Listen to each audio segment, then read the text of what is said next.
to unload this because I can't take this out.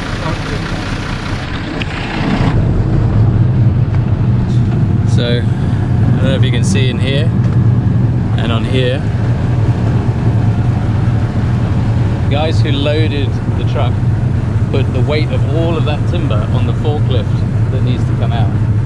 So we're gonna have to take it out by hand.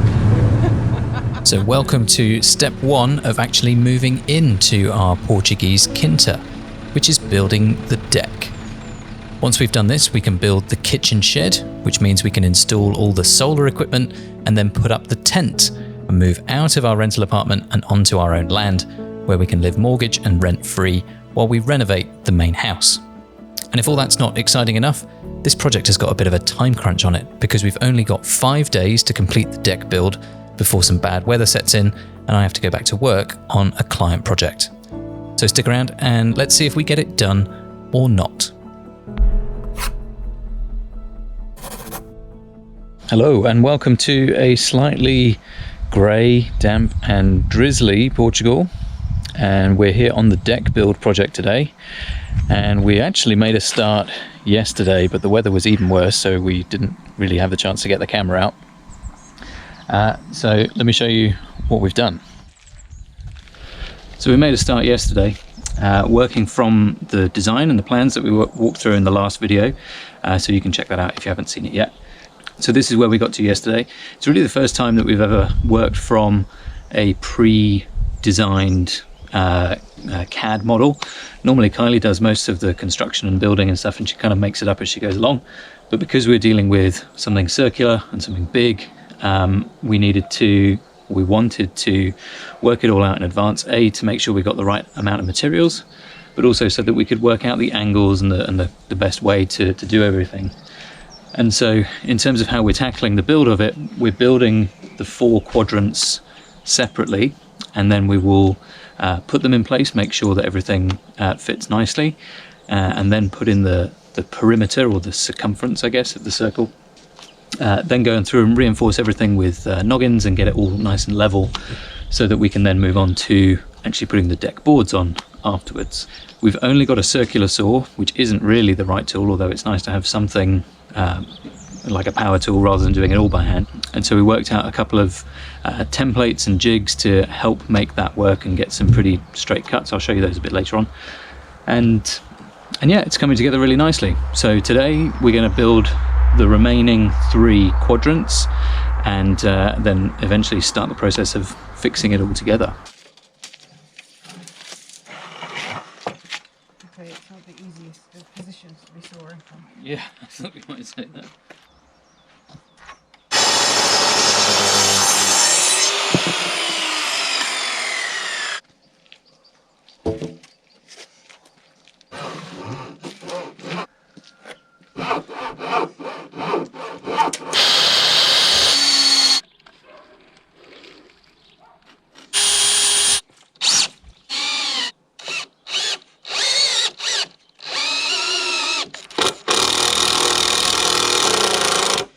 Battery sucks. Yeah.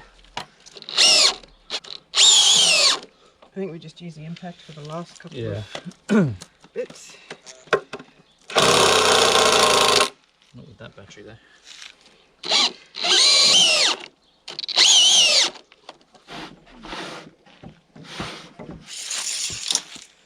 3805.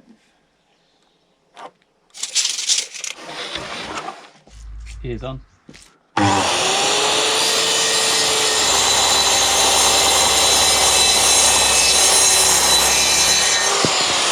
So I thought I'd just explain the setup we've got here on the workbench. When we started cutting these yesterday, we drew the line for the measurement and put the circular saw up against it. But then we only get this tiny little bit here that shows where the line is. So as soon as you start cutting across it, you've lost the guide and then it all goes crazy like this. So what we did was set up 2 pieces on the workbench here, clamp down. Ideally we'd have more clamps, but this is all we've got. And so we shuffle this piece so that the line that is to be cut lines up with this line here, my fingernails are filthy. Then we can clamp this down, which gives much more support to this as we cut it, so I don't need anyone to hold it whilst I'm doing all the cutting and Kylie's doing all of the other stuff. And so now I can line the saw up here, and I'll just kind of give you a demo of what will happen is as I cut from here, I can then follow this line all the way and get a relatively straight cut.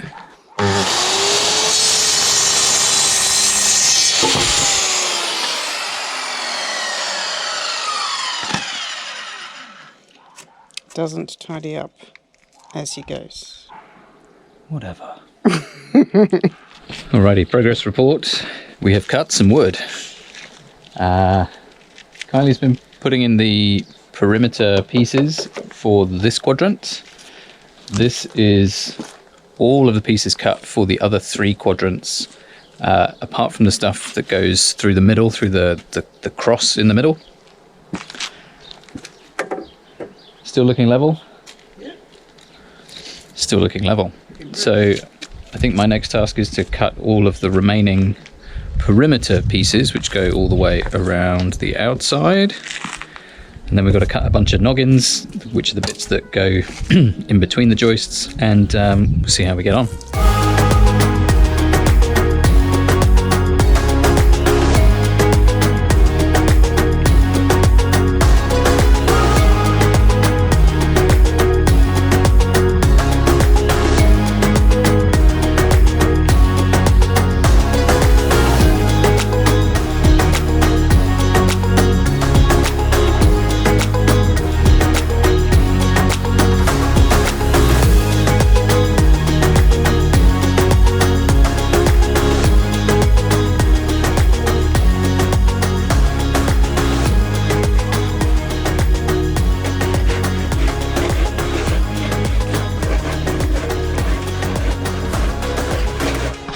What you doing?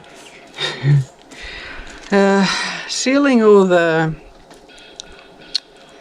cut ends. I saw an explanation recently about how think of a timber like a bunch of straws, and so when you have all the straw ends, it's going to absorb all the water much more than the side of the straws, and that's the same as these pieces of timber. If any water comes there, it will go into the ends more likely than it will go on there. So putting a layer of oil on the end is a natural way to stop the water sucking in and then preventing the timber from rotting. Apologies, I can't get my words out. What kind of oil is it? So this is tung oil, and now normally I would be using boiled linseed oil, but we just happen to have this from a previous project that we were doing in London. And the benefit of this, not so much on the substructure, but on the deck boards, is that it doesn't colour the timber. Whereas linseed oil makes it go a slight yellow, tung oil goes on really clear. Now tung oil is a little bit more expensive. I haven't worked out where to actually find it in Portugal yet. I'm sure once we go to a hardware store it will be there, but we just had this, so I figured we may as well use it up. I guess it's better than nothing, right? Oh, totally better than nothing. Though I think with this, because larch is the hardest of the softwoods, I think this is actually pretty good, but it is the first place that the wood will deteriorate, so it kind of makes sense if you have the stuff around to just do it.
Okay, it's a new day. We ran out of batteries at the end of whatever day it was, Friday, and we're going to press on despite the crappy weather because we just need to crack on. How are you feeling about the whole deck building experience? It's wet and windy and cold. I'm a bit more of a fair weather girl, so not my ideal building conditions really. Should live in a tent in this weather.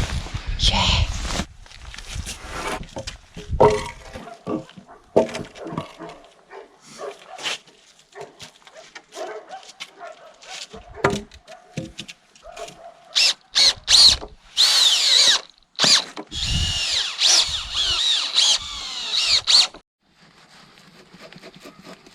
This is.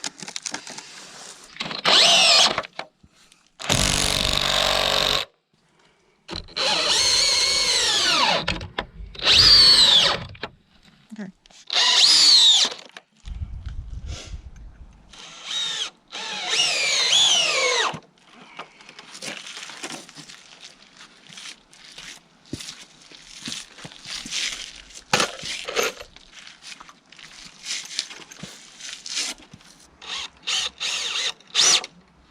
Ready? Mm-hmm. Yeah, come out the side. No.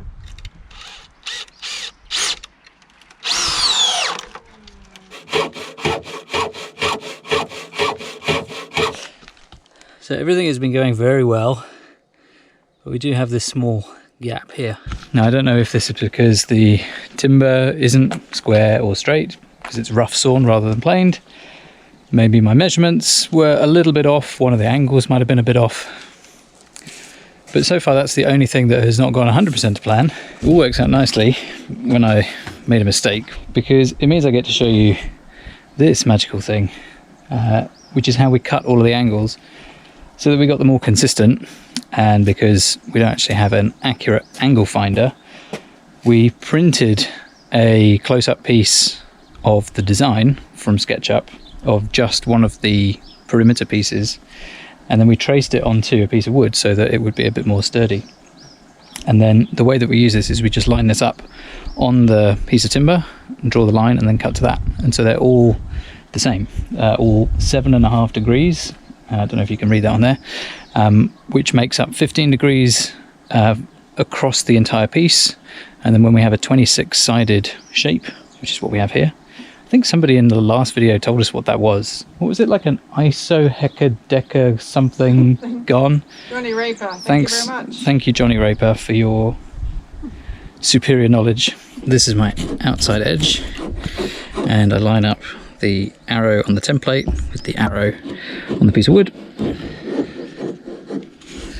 coming from the edge a little bit so it's a bit easier. Now none of this timber is square because it's rough sawn, but it's close enough.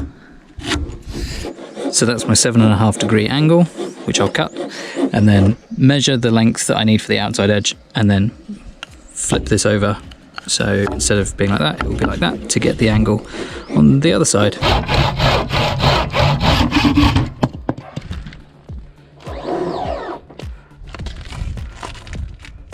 Second time's a charm.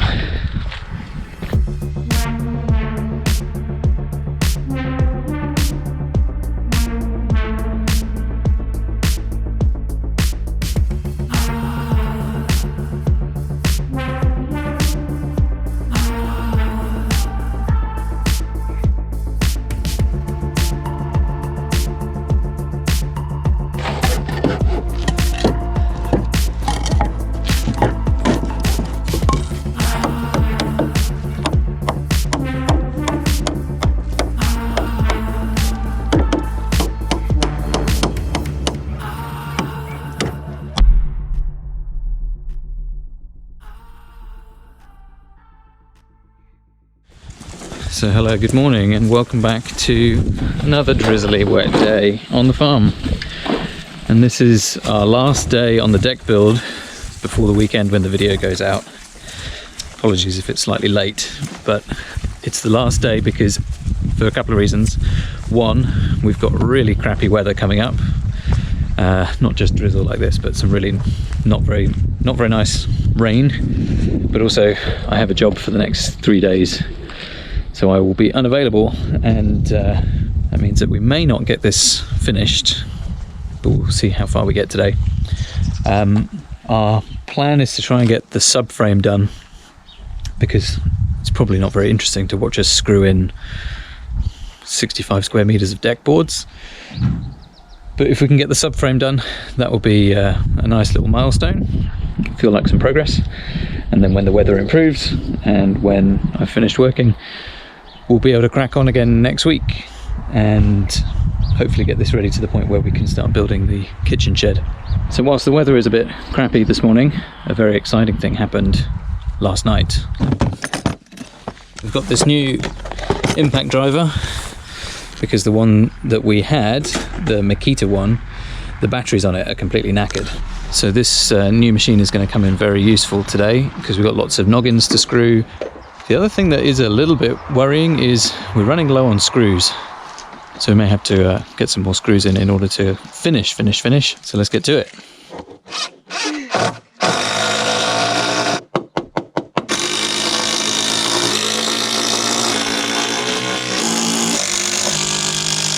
It's a bit of a beast. It goes in really easy. So I'm still out of breath. So the 4 quadrants are built. Noggins between all the joists, perimeter pieces in. And so now the fun part starts, which is getting them placed in each of their respective corners. It's where we find out if this threshing circle is actually a circle or some kind of ellipse. However, the good thing about the design, which we built in intentionally, is we can move these quadrants either from the middle out, or we can kind of start them on the outside and move them in. And if there is not an exact identical distance on this path to this path, then that's okay, because the angles will all still be the same. It's just we'll have to cut a piece that is a different length than is on the drawing, but that's also fine.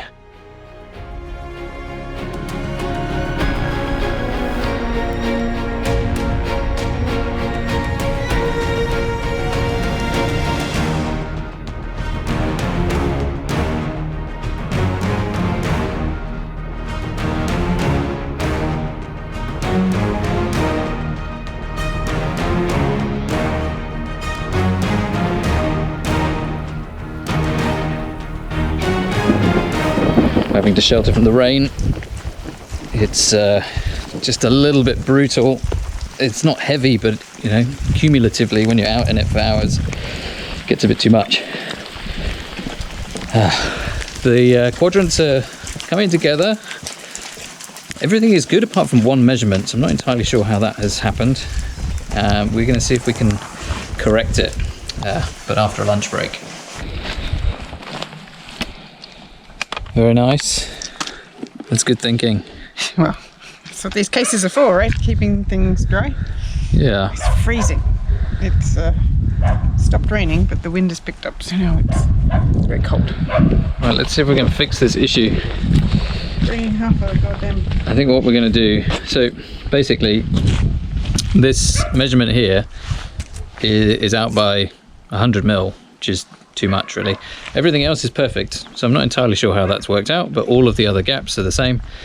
And so what we're going to do is hide that 100 mil issue by making a 25 mil issue on all 4 sides.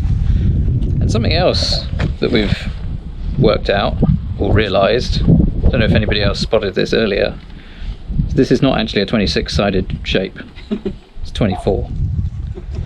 I can't remember if I designed it as 24 or 26, but we've got 24. He's not very good at math. He's not very good at math. He doesn't know how to count. He can't count, but he can design stuff. 24 makes much more sense though, because it divides really well by 4 quadrants. Because otherwise it would be weird math.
Okay, so the subframe is not quite finished, but it's almost finished. I'm finished too. Kylie also finished. The rain really made it slower and a little bit less enjoyable today, but you know, that's just how it goes sometimes. Let me give you a quick tour around, show you where we've got to, because unfortunately we don't have enough days left this week to finish this before we get the video out, the video that you're already watching. It's always weird, but let me show you what we've got here. We've got quadrant number 1, quadrant number 2, quadrant number 3, and quadrant number 4. We've got our central pieces in. This one is actually done because it's going to have deck boards that go across like this. This one here and the one on the opposite side. The deck boards are going to run long like this joist here, so that there is a bit of variation in the pattern. And so we need to put some noggins in here and work out where the deck boards are going to end so that we can screw into those there.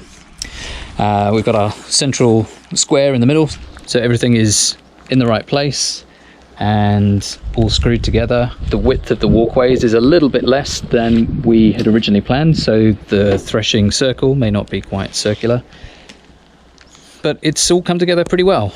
A couple of screws break through. We've had a couple of pieces of wood which are a little bit twisted and definitely not straight. That's the rough sawn nature of this, but it's all going to be hidden away. So this is like the best view right now, because this is where the magic is in terms of the thinking and the planning and the designing is all in the frame underneath. But when we put the boards on top, it should look really nice. So that is unfortunately going to have to be a little bit further down the line. You'll see the rest of it finished in a future video. Hurry up, you need to help me. So stick around, and I've got to help. So see you later.